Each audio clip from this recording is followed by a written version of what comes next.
चला तर मंडळी 100% नो फेल. आजवर कोणीही सांगितलं नसेल रवा आणि मैद्याची बालुशाही सुंदर सुबक, आतून रसरशीत, वरतून खुसखुशीत, भरपूर पदर सुटणारी. चला तर मग रेसिपीला सुरुवात करू. त्याआधी सगळ्यांना दिवाळीच्या खूप खूप शुभेच्छा. रवा घेतला अर्धा कप, मिक्सरमध्ये बारीक केला.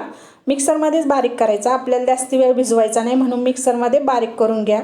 आणि 1 कप मैदा घेतला. आता मीठ घालू आपण आणि पोह्याचे 4 चमचे तूप घेतलं. तुपाच्या ऐवजी तेल वापरलं तरी चालेल, पण 4 चमचे घ्या. आणि गरम नाही करायचं आपल्याला, तूप किंवा तेल काहीच गरम नाही करायचं. आता आपण मिक्स करून घेऊ आणि असं हलक्या हाताने चोळायचं. मुटकळा झाला म्हणजे परफेक्ट मोहन झालं आपलं. खायचा सोडा घेऊ छोटा अर्धा चमचा, हे बघा दाखवल्याप्रमाणे, आणि मिक्स करून घेऊ. आणि 4 चमचे दही घेऊ. आंबट घ्यायचं नाही दही खूप. आणि मिक्स करायचं आणि थोडं थोडं पाणी घालून मळून घ्यायचं. असंच मळायचं एका दिशेने, खूप मळायचं नाही पीठ, असंच ठेवायचं. आणि आता 20 मिनटं ठेवू आपण.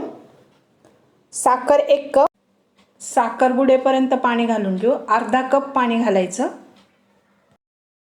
एक उकळी येऊन द्यायची. एक उकळी आली की लिंबाचा रस घालायचा 2 थेंब. याने काय होतं, मळी निघून जाती. आणि आपल्याला एकतारी पाक नाही करायचा, असा पाक करायचा आहे.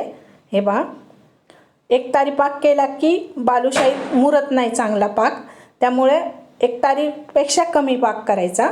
आता आपण थोडासा कलर घालू. कलर घालायचा असला तर घाला, नाही घातला तरी चालेल. आता थोडं केसर घालू. आणि आता आपला हा पाक झाला तयार, बाजूला ठेवून देऊ. पीठ पण आपलं भिजलं 20 मिनटं. एक गोळा घेऊ छोटा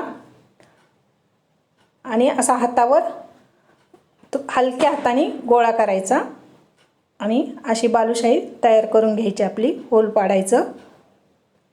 आता तेल तापायला ठेवू आपण. तेल तापलं की बघा, तेल तापलं आता. आता बालुशाही टाकली की गॅस मिडियम करायचा, म्हणजे आतून कच्ची राहणार नाही बालुशाही. मिडियम गॅसवरच तळायची. हे पहा, आता ही झाली आपली बालुशाही. आता गरम असतानाच पाकात घालायची, म्हणजे पाक छान मुरतो.